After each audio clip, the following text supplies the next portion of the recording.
औज़ुबिल्लाहि मिनश्शैतानिर्रजीम बिस्मिल्लाहिर्रहमानिर्रहीम। आज की इस्लामियात की क्लास के अंदर हम सफ़ा नंबर 114 पर मौजूद कुरान मजीद की खूबियाँ जो हम इसका मुताला करेंगे, और ये हमारे पास शॉर्ट आंसर के अंदर ये आ सकता है। अब ये 3 पेज पर मुश्तमिल एक उन्वान है, और इसको किस तरह से हम शॉर्ट करेंगे और किन चीज़ों को समझना ज़रूरी है, ये आपके सामने आज पेश किया जाएगा। तो सफ़ा नंबर 114 पेज नंबर 114 पर मौजूद कुरान मजीद की खूबियाँ। अच्छा अजीज़ तलबा, हमने अपने पिछले एपिसोड के अंदर, पिछली क्लासेस के अंदर हमने आपको ये बताया था कि कुरान लफ्ज़ जो है वो जिसके लफ्ज़ी मायने हैं सबसे ज़्यादा पढ़े जाने वाली किताब। इसी तरह से हमने कुरान का मौजू पढ़ा था कि कुरान का मौजू जो है वो इंसान है, और इसमें हज़रत इंसान को जो है वो अल्लाह ताला ने अपने अहकामात दिए हैं, इसमें उसको समझाया है, अकायद के ऊपर बात की है, और पूरी तफसील हमने पिछले एपिसोड के अंदर, पिछली क्लासेस के अंदर हमने मुकम्मल की थी। और कुरान को किस तरह से अल्लाह ताला ने महफूज करवाया, इसको किताबी सूरत में भी और सदरी सूरत में भी, और फिर उसकी तदवीन का सिलसिला कैसे चला और हज़रत उस्मान पर आके मामला मुकम्मल हुआ था। तो आज हमारा जो है अब वो कुरान मजीद की खूबियाँ हैं।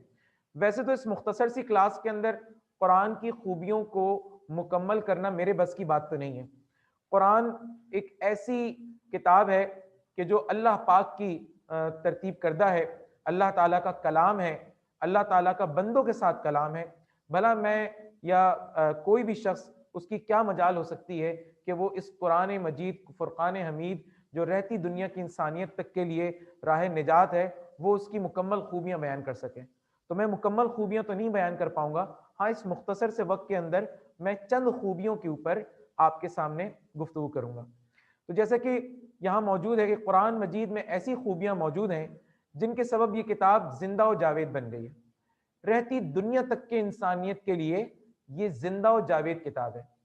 यानी हर दौर के इंसान के लिए, चाहे वो हुजूर पाक सल्लल्लाहु अलैहि वसल्लम के ज़माने का, यानी आज से 1400 साल कबल का इंसान हो, चाहे वो 14 साल के बाद का इंसान हो, और आज से भी मजीद आगे जितनी भी सदियां गुजर जाएं, हर दौर के इंसान के लिए ये किताब जिंदा व जावेद है।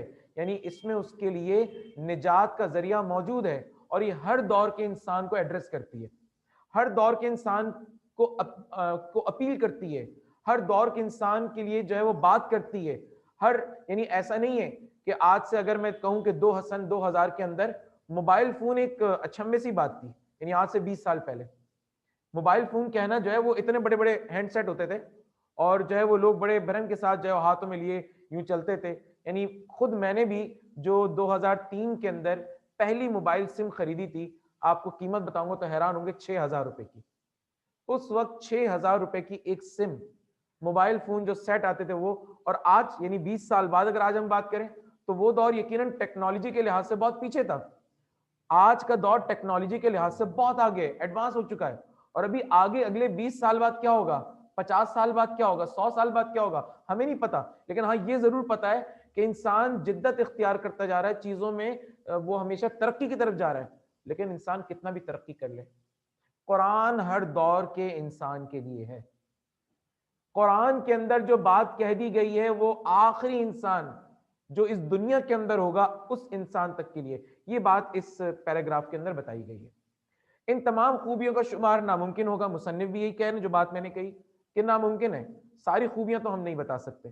ताहम चंद खूबियों का यहां जिक्र है, 3 खूबियों का यहां पर जिक्र किया जा रहा है, और आपने तीनों खूबियों को हेडिंग आपने खुद लिखनी है। यहां हेडिंग मौजूद नहीं है, आपने खुद हेडिंग बनानी है। मिसाल के तौर पे पहली हेडिंग होगी, कुरान मजीद एक सच्ची किताब है। ये पहली हेडिंग है, यानी पहली लाइन के अंदर मौजूद जो ये लिखा हुआ है कि कुरान मजीद एक सच्ची किताब, आप इसको ये भी लिख सकते हैं और ये भी लिख सकते हैं, सच्ची किताब। लेकिन अगर आप पूरा लिख लेंगे तो ज्यादा अच्छा लगेगा, कुरान मजीद एक सच्ची किताब है।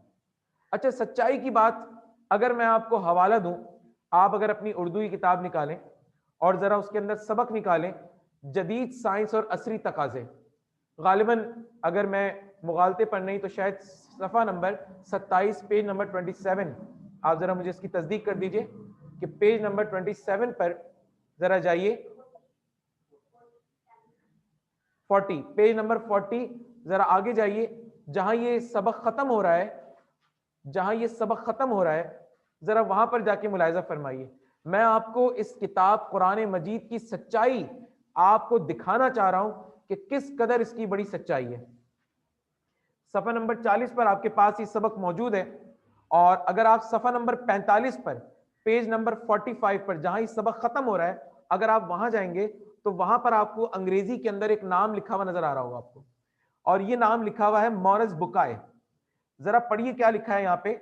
लिखते हैं कि साइंसी तहकीक की कुरान मजीद के साथ ऐसी जबरदस्त मुताबिकत देखकर फ्रांस का एक मशहूर डॉक्टर, और ये डॉक्टर ये एमबीबीएस डॉक्टर नहीं है, एमबीबीएस डॉक्टर नहीं, ये पीएचडी डॉक्टर है, स्कॉलर है, रिसर्चर है, जो तहकीक करता है, तहकीक की दुनिया का माहिर आदमी है।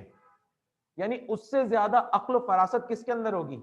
जो इस लेवल पर पहुंचता होगा, जो रिसर्च करता होगा, जो चीजों की छानबीन करता होगा, वो शख्स, उसके बारे में बात हो रही है यहाँ पे कि मशहूर डॉक्टर मॉरिस बुकाय हैरान रह गया और चंद बरस हुए कि वो मुसलमान हो गया। किस बात पर वो हैरान हुआ और किस बात पर वो मुसलमान हुआ? जद्दा के अंदर एक कॉन्फ्रेंस में उसने इस्लाम कबूल कर लिया। इस शख्स ने 2 रिसर्च ऐसी की दुनिया के अंदर जिसमें उसकी रिसर्च पीछे रह गई, और किताब कुरान के हकायक को देखकर वो तो हक्का बक्का रह गया। कहने लगा ये बात जो मैंने इतने साल लगा दिए, इतनी महंगी मशीनों पर मैंने ये रिसर्च की, और आखिर में जब मैंने ये कंक्लूजन पेश किया तो मालूम हुआ कि मुसलमानों की आज से 1400 साल पहले ये नाजिल होने वाली किताब, उसके अंदर ये सच्चाई तो पहले से मौजूद है, जबकि 1400 साल पहले ऐसी किसी मशीन, किसी इंस्ट्रूमेंट की मौजूदगी का कोई सबूत नहीं मिलता। अरे उस जमाने में तो किताबें नहीं होती थी। आपने पढ़ा पिछले चैप्टर के अंदर कि पिछले जमानों, उस जमाने के अंदर तो किताबत का इंतजाम भी नहीं था। तो ये माइक्रोस्कोप, ये जो टेलीस्कोप और ये अल्ट्रासाउंड मशीनें और ये जो बड़ी बड़ी टेस्ट की मशीनें, ये कहां से आ जाएंगी? ये तो इस जदीद दौर की बात है ये। और डॉक्टर मॉरिस बुकाय इस बुनियाद पर जो है वो कलमा पढ़ते हैं और ला इलाहा इल्लल्लाह कहकर दायरा इस्लाम के अंदर दाखिल हो जाते हैं। वो 2 बड़ी रिसर्च क्या थी? एक, इन्होंने फिरौन की जो मम्मी थी उसको उन्होंने डिस्कवर किया था कि ये बहुत सारे महंगे तरीन टेस्ट और बहुत वक्त लगाने के बाद उन्होंने बताया कि ये फिरौन है जिसका जिक्र जो है वो पुरानी किताबों के अंदर मिलता है, रैमसेस, जो मूसा अलैहिस्सलाम के साथ उसका मामला हुआ था और अल्लाह ताला ने उसको दरियाई नील के अंदर गर्क कर दिया था। उसके बाद उसे बताया गया भाई ये बात तो कुरान के अंदर मौजूद है। और दूसरी चीज जो आपकी इस किताब के अंदर मौजूद है वो क्या है? वो यहां पर बताते हैं, शिकमे मादर में नशोनुमा पाने वाले बच्चे के जिन जिन मदारिज को साइंस ने दरियाफ्त किया है वो बाइना वही है जो कुरान मजीद में बयान हो चुके हैं। यानी मां के पेट में एक बच्चे की जो 9 माह के अंदर जो उसकी परवरिश होती है, किस तरह से उसका वजूद पड़ता है, कुरान ने उसको क्या बताया? वो सूरह अलक के अंदर इक़रा बिस्मि रब्बिकल लज़ी खलक़ खलक़ल इंसान मिन अलक। अलक का मतलब समझते हैं कि खून की फटकी, एक जमा हुआ खून, उससे तुम्हारी पैदाइश हुई है। साइंस आज ये बताती कि इंसान जो है वो इस तरह से पैदा हुआ है। फिर उस खून की फटकी में जान कैसे पैदा हुई, कितने दिनों में उसकी शक्ल बनी, कितने दिनों में उसके हाथ बने, कितने दिनों में उसके दिल की धड़कन शुरू हुई, कितने दिनों में वो एक इंसान बन गया, और किस तरह से मां के पेट से उसके पेट में जो नलकी जारी और जिस तरह उसको खुराक मिलती है, ये सारी बातें जब वो रखता है और कहता है कि ये स्टेजेस हैं बच्चे की मां के पेट के अंदर कि वो इस तरह से डेवलप होता है, तो बताया भाई ये कुरान के अंदर तो पहले से मौजूद है। हैरान और परेशान हो जाता है कि उस जमाने में साइंस तो इस तरह की नहीं थी। तो कहता है कुरान एक सच्ची किताब है, और ईमान ले आता है ये है सच्चाई कुरान की, ये है वो दलील कुरान की। तो अब आप दलील के अंदर ये वाकया लिख सकते हैं मुख्तसर अल्फाज में, और आप कुरान की इस आयत का हवाला कर सकते हैं जो मैंने आपके सामने इस वक्त रखी हुई है कि अच्छा अरबी लिखने की कतन कोई जरूरत नहीं है आप लोगों को। आप सिर्फ और सिर्फ इसके अंदर जो करेंगे वो ये कि आप तर्जुमा लिखेंगे और हवाला दे देंगे। जैसे सूरह हूद का जिक्र यहां पर आ रहा है, ये किताब है कि जांच लिया है इसकी बातों को फिर खोली गई हैं एक हिकमत वाले खबरदार के पास से। आप इसका हवाला दे सकते हैं, ठीक है। चूंकि दलाइल निहायत मजबूत हैं और सच्चाई की तरफ रहनुमाई करती है, इसलिए तजाद से पाक है। इस किताब के अंदर कोई तजाद, कोई कॉन्फ्लिक्ट है ही नहीं, कोई कॉन्फ्लिक्ट है ही नहीं, कोई तजाद, कोई ऐसी बात जो एक बात किसी सूरत में की जा रही है और दूसरी सूरत में उसकी नफी की जा रही है, ऐसा है ही नहीं। आपको हदीस और कुरान के अंदर खुद हर जगह एक दूसरे को चीज सपोर्ट करती हुई मिलेगी आपको। इसके मज़ामीन में जर्रा बराबर भी इख्तिलाफ नहीं है। इरशाद बारी ताला है, सूरह निसा की आयत देखते हैं अगले पेज पे चल के, सफा नंबर 115 पर।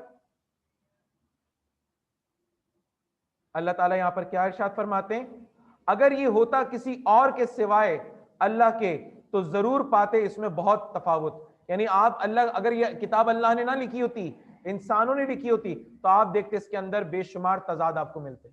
जाइए, आज दुनिया के अंदर दो ही किताबें मिलती हैं आसमानी किताबों में से, कुरान के अलावा, तौरात और इंजील। जाइए जाके जरा देखिए उस किताब को, यूरोप से जाके उठा लीजिए, एशिया में जाके उठा लीजिए, दुनिया के मुख्तलिफ कोनों से जाके उठा लीजिए, यकीन के साथ कहता हूं आपको हर किताब के अंदर मजमूनी चेंज नजर आएंगे, आपको बातें चेंज नजर आएंगी आपको। क्यों? क्योंकि इंसानों ने क्या कर दिया, उसके अंदर तहरीफ कर दी है, तब्दीलियां कर दी। तभी तो अल्लाह ताला ने कुरान को नाजिल फरमाया और कहा कि इसकी हिफाजत हम खुद फरमाएंगे। इंसानों को तो दी कि किताब की हिफाजत कर लेंगे, उन्होंने किताब की हिफाजत नहीं की, उन्होंने तो अपने लिए तब्दीलियां तलाश कर ली। तब्दीलियां भी कैसी? नमाज मत पढ़ो, ये लिख दिया, और आगे वाली बात हजफ कर दी शराब की हालत में। आप देख लीजिए, यही यहूदी जो तौरात पे ईमान लाने वाले हैं, यही ईसाई जो इंजील पर ईमान लाने वाले, नमाज तो सब पे हुई थी ना। कोई कौम ऐसी नहीं है जो नमाज जिस पर फर्ज नहीं थी। बता दीजिए नमाजें कहां इनके अंदर मिलते हैं आपको? रोजा मिलता है आपको, लेकिन रोजों की अलग अलग शक्लें मिलती हैं आप लोगों को। चले, रोजे तो अलग अलग शक्ल, लेकिन नमाज तो फर्ज इबादत थी ना। हज तो सबके अंदर मौजूद था ना। किबले को तो अल्लाह ने डे वन से उसको अल्लाह ताला ने मरकज बनाया था ना। इब्राहिम अलैहिस्सलाम की हिदायत हम सबको याद है ना। तो फिर ये चीजें कहां गायब हो गई हैं? ये उन्हीं तहरीफों की शक्ल में गायब हो गई हैं, जो सिर्फ इबादत का एक दिन जाके आप अपना चर्च में चले जाइए या अपने इबादत खानों में चले जाइए और बस वहां जाके इबादत कर लीजिए। हम मुसलमानों भी जुमे के दिन तय कर लिया कि बस जुमे की नमाज पढ़ ली है और बाकी नहीं। लेकिन कुरान चूंकि अल्लाह ने उसकी हिफाजत फरमा दी, इसीलिए बार बार नमाजों की तरफ जो है आपको बुलाने का पैगाम आपको बार बार दिया जाता। तो ये एक सच्ची किताब है ये, ठीक है ना। फिर कहते हैं अब दूसरी बात, ये तो पहली बात हुई कि सच्ची किताब, एक हेडिंग हो गई, और इस एक हेडिंग के अंदर एक आयत का हवाला देना आपने और एक वाक़े का हवाला दे दीजिए आप, और दो चार जुमले लिख दीजिए इसके अंदर, ठीक है। फिर दूसरी बात इसके अंदर कही जा रही है कामयाबी की जमानत। इसकी दूसरी हेडिंग होगी कामयाबी की जमानत। पहली लाइन के अंदर लिखा हुआ है, इस किताब ने इन अफराद और अक़वाम की कामयाबी की जमानत दी है। यानी जिस किसी ने इस किताब पर ईमान लाया और इस किताब के लिखने वाले पर ईमान ले आया, यानी दीन इस्लाम पर ईमान ले आया, अल्लाह पर ईमान ले आया, नबी पाक सल्लल्लाहु अलैहि वसल्लम पर ईमान ले आया, तो उसकी कामयाबी की जमानत है। और यहां पर कामयाबी की जमानत, जरा मिसाल देखिए जो उन्होंने मिसाल यहां दी है, इससे आला मिसाल मुझे तो नहीं नजर आती, इससे आला और अफजल मिसाल मुझे नजर नहीं आती। हजरत उमर रजी अल्लाह तआला अन्हु, जिन्हें उमर बिन खत्ताब कहा जाता है, वालिद का नाम खत्ताब था। हजरत उमर कौन थे? चरवाहे थे, बकरियां चराया करते थे अपने बाप की, और निकले थे नाउजुबिल्ला मेरे नबी पाक हजरत मोहम्मद मुस्तफ़ा अहमद मुश्तबा सल्लल्लाहु अलैहि वसल्लम को शहीद करने निकले थे, किस्सा तमाम करने निकले थे। लेकिन रास्ते में मालूम होता है कि आपके बहन और बहनोई दोनों ईमान ले आए। बहन और बहनोई की तरफ जाते हैं, खूब मारते पीटते हैं उनको, और फिर वो कहते हैं भाईजान मार दीजिए, जान से मार दीजिए, लेकिन अब हम पलटने वाले नहीं। दिल में चूंकि अल्लाह ने नेकी रखी थी, चूंकि अल्लाह के रसूल ने दुआ मांगी थी, अल्लाह ताला से कहे अल्लाह इन दो उमर में से किसी एक को अपने दीन के लिए चुन ले। कौन दो उमर? उमर बिन हशाम, जिसे अबू जहल कहते हैं आप लोग, उमर बिन खत्ताब जो आपके खलीफा दोयम थे। तो अल्लाह ताला ने इनके दिल में नेकी रखी थी, लिहाजा जो है वो ईमान कबूल कर लेते हैं और कहते हैं कि बतलाओ तो सही इसमें है क्या। और जब कुरान की वो आयात सुनते हैं तो उनका दिल मोम हो जाता है, पिघल जाता है, और वो उमर जो तलवार उठाए चले जा रहे थे, वो उमर की अब तलवार जमीन पर है, गर्दन झुकी है, और हुजूर अक़दस सल्लल्लाहु अलैहि वसल्लम की खिदमत में पेश होते हैं और ईमान ले आते हैं। तो कामयाबी देखिए कि अल्लाह ताला ने उनको क्या कर दिया, जिस किताब पर, इस दीन पर ईमान ले आया तो उनको दुनिया की एक ऐसी इमामत पकड़ा दी अल्लाह ने। हजरत उमर का दौर जरा देखिए, फतुहात का दौर था, यानी आधी से ज्यादा दुनिया के ऊपर मुसलमानों की हुकूमत कायम हो गई थी। आप तसव्वुर कीजिए जरा, वो आज जो यूरोप के अंदर फौज का कानून जो चलाया जाता है, ज़कात का कानून, यानी ये जो इनके वेलफेयर का जो कानून है, इनकी जो रियासत के अंदर जो वेलफेयर का इंतजाम है, वो वही सारे कवानीन फॉलो किए जा रहे हैं जो हजरत उमर रजी अल्लाह ताला ने वो कवानीन बनाए थे। अब अंदाजा लगाइए, जाइए तारीख में जाके यूट्यूब के ऊपर वो सारी वीडियोस मौजूद हैं, जाके गांधी जी की तकरीर देख लीजिए जो 15 अगस्त को उन्होंने तकरीर की थी 1947 में, 1947, 15 अगस्त, जाइए जाके देखिए। गांधी साहब जो है वो कहते हैं कि मैं क्या करूं कि मेरे पास इनके सिवा किसी और की मिसाल नहीं है कि बेहतरीन हुकूमत चलाने के लिए हजरत उमर के तरीकों पे अमल करो। गांधी जी मिसाल किसकी दे रहे हैं?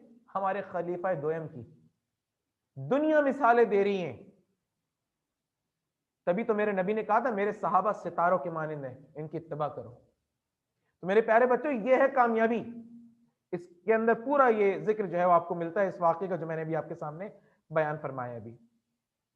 और फिर क्या कहते हैं कि हजरत उमर की जिंदगी को लीजिए कि इस किताब हिदायत का असर था जिसने हजरत उमर रज़ी अल्लाह ताला की जिंदगी को यकसर बदल दिया। अच्छा, रजी अल्लाह ताला अन्हो मर्दों के लिए पढ़ा जाता है, रजी अल्लाह ताला अन्हा खवातीन के लिए पढ़ा जाता है, ठीक है।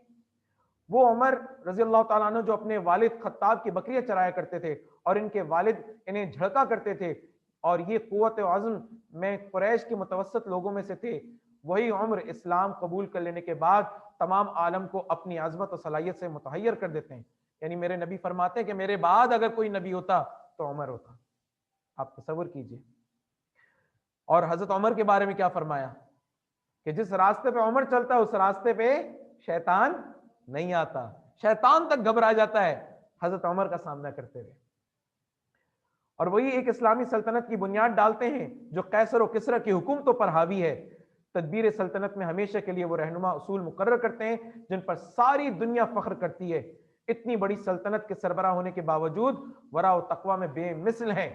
तकवा कैसी थी कि हजरत उमर रज़ी अल्लाह ताला अन्हु को जो है वो जाना था फलस्तीन और वहां यहूदियों के कब्जे में थी वो सरजमीन, और उन्होंने आपको दावत दी थी और कहा था कि अगर खलीफा वक्त आएंगे तो हम कुंजियां उनके हवाले कर देंगे। जब हजरत उमर रज़ी अल्लाह ताला अन्हु वहां पर पहुंचे तो किस हाल में पहुंचे कि आपका गुलाम ऊंट के ऊपर बैठा था और आप ऊंट की रस्सी को पकड़ के चल रहे थे, क्योंकि आपने जब मदीना से निकले थे तो तय ये हुआ था कि आधा सफर तुम ऊंटनी पर बैठोगे, आधा सफर मैं ऊंटनी पर बैठूंगा। और कपड़े जो पहने हुए थे उस पर जगह जगह पेवन थे। एक सहाबी रसूल ने कहा कि आप मेरा जोड़ा पहन लीजिए, मुसलमानों की नुमाइंदगी करने जा रहे हैं तो जोड़ा अच्छा होना चाहिए। आपने जब वो नया जोड़ा उनसे लेकर पहना, क्योंकि आपके पास तो जोड़े नहीं थे, वही एक पेवन लगा, टाट का जो पेवन लगा हुआ जोड़ा था वही था। और हालत ये थी कि आपने जब उनका वो नया जोड़ा पहना तो आपको अजीब सा लगा और आपने कहा नहीं, मैं अपने लिबास में, मुझे अच्छा लगता है, और आप उसी लिबास में गए। तो उस वक्त यहूदियों ने क्या कहा कि हमारी किताबों में सही लिखा है। यही वो लोग होंगे जो कामयाब लोग होंगे जिनके हाथों में दुनिया की इमामत होगी। और वो कुंजियां लाके आपके हाथों में दे दी थी, पूरा इलाका आपने फतह कर लिया था। ये मिसालें हैं ये, तो कामयाबी क्यों नहीं होगी भैया? तो कामयाबी तो आपका मुकद्दर है ना। तो यही बात यहां की जा रही है। तो कहते हैं कि जो शख्स जिस कदर इस किताब के करीब होगा इसी कदर इसे शर्फ व इम्तियाज नसीब होगा, और जिस कदर इस किताब की तालीमात से रूगर्दानी करेगा इसी कदर वो जिल्लत और खारी का शिकार होगा। हकीकत यह है कि अगर आज भी मुसलमान मिलकर कुरान की राह पे चले तो वो इज्जत और शर्फ यकीनन आज भी इन्हें नसीब होगी। आज हमारी जिल्लत और रसवाई की वजह यही है कि आज हमने कुरान की तालीमात को छोड़ दिया है। अब तीसरी चीज देखें, तरबियत और तज़किया। अब ये तीसरी हेडिंग होनी चाहिए, पहला ही लफ्ज लिखा हुआ है तरबियत व तज़किया, इसको अंडरलाइन कर लीजिए, ये तीसरी हेडिंग है आपकी। अब आपके पास अगर कुरान मजीद की खूबियां लिखने के लिए आता है तो आपने ये 3 खूबियां बयान करनी है, ठीक है। कहते हैं तरबियत और तज़किया। तरबियत किसे कहते हैं? ट्रेनिंग को। और तज़किया किसे कहते हैं? अपना एहतिसाब करना। रोज रात को सोने से पहले अपना एहतिसाब करें, आज कौन से काम मैंने किए जो अल्लाह को राजी करने वाले किए, और आज कौन से काम मैंने अल्लाह को नाराज करने वाले किए। तज़किया करते रहे इंसान, तो मेरे नबी की उस हदीस के मुताबिक जिसका आज उसके गुज़िश्ता कल से बेहतर होगा तो वो कामयाब है, और जिसका आज उसके गुज़िश्ता कल से नाकाम होगा, खराब होगा, तो वो हलाक हो गया, बर्बाद हो गया। तो कल से आज का दिन हमारा अच्छा होना चाहिए। ठीक है, तो फरमाते हैं कि तरबियत और तज़किया के लिहाज से इस किताब में बला की खूबी है। इसकी तरबियत से इंसानी कल्ब और दिमाग, जज्बात और ख्वाहिशात, रुझानात, मिलानात और सीरत और किरदार का बखूबी तज़किया होता है, जिसकी बदौलत इंसान इखलाकी फ़ज़ाइल अपने अंदर पैदा करता है और फिर इसके हर बात दिल में उतर जाती है। इसकी तिलावत से जहां कल्ब को खुशू खुजू पैदा होता है, वहां अज़्म यकीन की दौलत भी नसीब होती है। कुरान पर यकीन, ईमान ही उन लोगों का होता है जो साहिब ईमान लोग हों। कुरान सूरह अनफाल में आप लोगों ने लास्ट ईयर मैट्रिक में पढ़ा था आप लोगों ने कि जब ये इनके आगे अल्लाह की आयत पढ़ी जाए तो क्या होता है? इनके दिल लरज जाते हैं और उनका ईमान बढ़ जाता है। अल्लाह की राह में लोग खर्च करते हैं, नमाज कायम करते हैं। ये मोमिनीन की सिफात बताई थी ना, तो ये है मोमिन की सिफत कि जब वो कुरान को पढ़ता है तो उससे उसका ताल्लुक जुड़ जाता है, उसका, और वो उसका किरदार संवरना शुरू हो जाता है। वो लोग जो कुरान थामे हुए हैं, जो कुरान पर अमल कर रहे हैं, दुनिया में उनकी मिसालें आपको नजर आती हैं कि दुनिया उनकी जो है वो तारीफ करती है कि ये वो लोग हैं जो सच्चे लोग हैं। यानी सहाबा कराम को तो चलता फिरता कुरान कहा जाता था कि उनके किरदार में, उनके अमल में कुरान की वो सारी सिफात जो है वो इनके किरदार के अंदर नजर आती थी। इसी तरह से ये सवाल मुकम्मल हो गया। ठीक है, अब यहाँ एक इजाफी चीज है, कुरान मजीद की तासीर। तासीर किसे कहते हैं? तासीर किसी चीज, यानी हम कहते हैं ना इसकी तासीर ठंडी है, इसकी तासीर गर्म है। कुछ चीजें होती हैं जिनका बाय डिफॉल्ट उन वो चीजें ठंडी होती है। जैसे चावल है, चावल की तासीर ठंडी है, सर्दियों में जरा चावल खाने को मना करते हैं। क्यों? क्योंकि उससे जो है वो सीना जकड़ जाता है, क्योंकि इसकी तासीर ठंडी है। इसी तरह कुछ चीजें होती हैं जिनकी तासीर गर्म होती है, उसको जो है वो गर्मियों में खाने से मना किया जाता है क्योंकि उनकी तासीर गर्म होती है, तबीयत बिगड़ने के खदशात होते हैं। तो यहां बात हो रही है कुरान की तासीर की, बात हो रही है कि कुरान की, जी हां बिल्कुल सही कहा कि उसका असर जो है, तो कुरान की तासीर क्या है जरा मुलायजा फरमाइए। सफा नंबर 116, और आज ये हमारा इस्लामियात का लेक्चर का आखिरी पेज है जिसका हम मुताला करने जा रहे हैं कि बला तासीर अल्लाह ने रखी, बला की तासीर रखी अल्लाह ताला ने इसके अंदर। इस तासीर का अंदाजा कुरान मजीद की इस आयत से होता है। जरा देखिए कि सूरह हशर के अंदर अल्लाह ताला जो है वो इसकी तारीफ खुद कर रहे हैं। अगर हम उतारते ये कुरान, सुभान अल्लाह, जरा आयत देखिए जरा, लौ अनज़लना हाज़ल कुरान, अगर हमने इस कुरान को नाजिल किया होता आला जबलिन, पहाड़ के ऊपर, लराइतहु, तुम देखते, खाशियन मुतसद्दिअन, कि वो अल्लाह के डर से, अल्लाह के खौफ से, उसकी खशियत से, खाशियन मुतसद्दिअन खशियत अल्लाह, अल्लाह के डर, उसके खौफ से दबा जा रहा होता और फटा जा रहा होता। ये है कुरान की तासीर कि पहाड़ जैसा सख्त मजबूत वो भी उस कुरान के असर को ले लेता और वो भी टूट जाता, पिघल जाता, नेस्त नाबूद हो जाता। कुरान, कुरान की ऐसी ताकत। तो इस कुरान ने तो इंसानों की जिंदगियां बदल डाली भैया। जो इस कुरान के पर ईमान लाते हैं उनकी तो जिंदगियों को अल्लाह ताला ने बदल दिया है। तो फिर यहां पर फरमाते हैं ये इसी तासीर का सबब है कि एक मोमिन इसकी तिलावत के दौरान में एक अजीब कैफियत अपने दिल में महसूस करता है। यही दरअसल ईमानी कैफियत है जो ताल्लुक बिल्लाह में इस्तवार और कुरानी तालीमात को अपने अंदर जज्ब करने का बाइस बनती है। हदीस में है कि जब हुजूर सहाबा से कुरान मजीद सुनते तो इस मौके पर आप पर रिक्कत तारी होती, यानी रोने वाली कैफियत हो जाती, रोते आप, बाकायदा आंखों से आंसू रमा होते, चेहरा सुर्ख हो जाता, रो रो के। मैंने अभी सूरह अनफाल की मिसाल दी आपको कि उसके अंदर क्या कहा गया, वही बात यहां पर हदीस में आती है। इस बारे में एक हदीस जेल में दर्ज की जाती है कि हजरत अब्दुल्ला बिन मसऊद रजी अल्लाह ताला अन्हु फरमाते हैं कि हुजूर सल्लल्लाहु अलैहि वसल्लम ने मुझे फरमाया कि मुझे कुरान सुना। बहुत प्यारा पढ़ते थे कुरान, बहुत खूबसूरत आवाज में पढ़ते थे। मैंने अर्ज की कि खुदा के रसूल, मैं आपको कुरान सुनाऊं हालांकि आप पर कुरान नाजिल हुआ है। आपने फरमाया मैं औरों से कुरान सुनना पसंद करता हूँ। चुनाचा मैंने सूरत निसा पढ़ने लगा। जब मैं इस आयत पर पहुंचा तो वो आयत क्या थी, तर्जुमा कि फिर क्या हाल होगा जब बुलावेंगे हम हर उम्मत में से अहवाल कहने वाला और बुलावेंगे तुझको उन लोगों पर अहवाल बताने वाला। तो आप सल्लल्लाहु अलैहि वसल्लम ने फरमाया अब बस करो। मैंने आप सल्लल्लाहु अलैहि वसल्लम की तरफ नजर उठाकर देखा तो आप सल्लल्लाहु अलैहि वसल्लम की आंखें अश्कबार थीं, आंखों में आंसू थे आपके। कुरान की तिलावत के दौरान में सहाबा की क्या कैफियत थी, इस बारे में मुफस्सिरीन इब्न कसीर, एक मुफस्सिर इब्न कसीर किताब है उनकी, जिसमें वो तफसीर के अंदर बयान करते हैं। तफसीर इब्न कसीर मौका मिले तो जरूर पढ़िएगा। कुरान की तफसीर अगर आपने पढ़नी है तो तफसीर इब्न कसीर के अंदर जरूर पढ़िएगा। वो ना चीखते थे और ना तकल्लुफात से काम लेकर किसी मसनूई कैफियत का मुजाहरा करते थे, बल्कि वो सबात और सुकून, अदब और खशियत, यानी कुरान को सुनते थे अदब और एहतराम के साथ। चीखते चिल्लाते धाड़ते रोते पीटते नहीं थे वो, बल्कि वो अदब और एहतराम के साथ उसे सुनते थे और उसको अपने दिलों में उतारते थे। इसमें इस कदर मुमताज थे कि इन सिफात में इनकी कोई बराबरी ना कर सका। तफसीर इब्न कसीर जिल्द 4 सफ़ा नंबर 51 के अंदर मौजूद है। मोमिन का दिल तिलावत कुरान के वक्त जहां कांप उठता है, इसके साथ इसके दिल में सुकून की कैफियत भी तारी हो जाती है। गोया बदन और दिल के नर्म पड़ने का मतलब ही सुकून का हासिल होना है, जो रहमत इलाही के नुज़ूल का नतीजा है। आपने ग़ज़वा बदर के अंदर सुना था ना कि अल्लाह ताला ने मुजाहिदीन के ऊपर जो 313 थे उन पे सुकूनत तारी कर दी थी, नींद की चादर उड़ा दी थी। पढ़ा था ना? तो ये नींद की चादर क्या थी? यही तो थी कि जो कुरान पढ़ते थे वो लोग, और अल्लाह ताला ने उनके ऊपर नींद की चादर, सुकून तारी कर दिया था। कोई डर, कोई खौफ, किसी किस्म की कोई चीज मौजूद नहीं, क्योंकि वो कुरान हदीस से साबित है कि तिलावत कुरान के वक्त सुकून और रहमत का नुज़ूल होता है। इसलिए इस वक्त रहमत इलाही का उम्मीदवार बनने के लिए कुरान मजीद को तवज्जो और खामोशी से सुनने का हुक्म दिया गया है। इरशाद बारी ताला है, और जब कुरान पढ़ा जाए तो उसकी तरफ कान लगाए रहो और चुप रहो ताकि तुम पर रहम हो।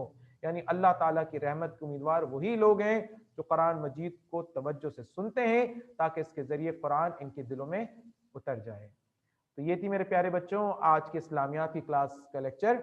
उम्मीद करता हूं कि आपने आज के इस लेक्चर में हमने 2 टॉपिक को कवर किया है। एक में हमने कुरान की तासीर को पढ़ा है और एक के अंदर हमने कुरान की खूबियां पढ़ी हैं।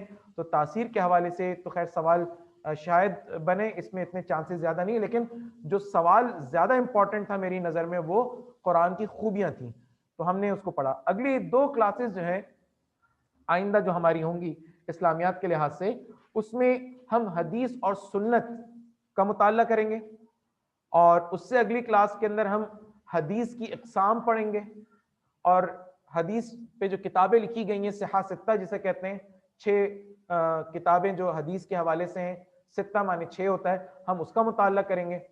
तो 2 अगले लेक्चर्स के बारे में तो मैंने बता दिया। उसके बाद जो तीसरा लेक्चर होगा वो हमारा कुरानी आयात का तर्जुमा किस तरह किया जाएगा। तो मैंने अगले तीनों लेक्चर आपके सामने अभी से बता दिए। तो कुरानी आयात और अहादीस का तर्जुमा किस तरह किया जाए, क्योंकि 20 हमारे पास यहाँ पर मौजूद, इनमें 10 आयात हैं और 10 अहादीस हैं, और पेपर में 10 नंबर का सवाल आता है। 7 आयात आती हैं, आयात और अहादीस मिला के 7 आती हैं, इनमें से 5 करनी होती हैं, और हर एक जो है वो 2-2 नंबर की होती है। तो 10 नंबर तो 50 में से 10 नंबर तो आपके इसी के हैं, तो कितना इंपॉर्टेंट होगा। और ये इंशाअल्लाह ताला अल्लाह के हुक्म से आपको हम इंशाअल्लाह ताला 1 से 2 क्लासेस के अंदर आपको अहादीस और जो है वो आयात का तर्जुमा सिखा देंगे। आपके सामने आयात आ रही होंगी और आप तर्जुमा बयान कर रहे होंगे। इंशाअल्लाह ताला आपको इस अंदाज से हम ये चीजें कराएंगे। तो उम्मीद करता हूं कि आज की क्लास आपको समझ में आई होगी और पसंद भी की होगी आपने। इसी के साथ आज हमारी इस्लामियात की क्लास का इख्तिताम होता है। इजाजत दीजिए, जज़ाकल्लाह, अस्सलामु अलैकुम व रहमतुल्लाहि व बरकातुहू।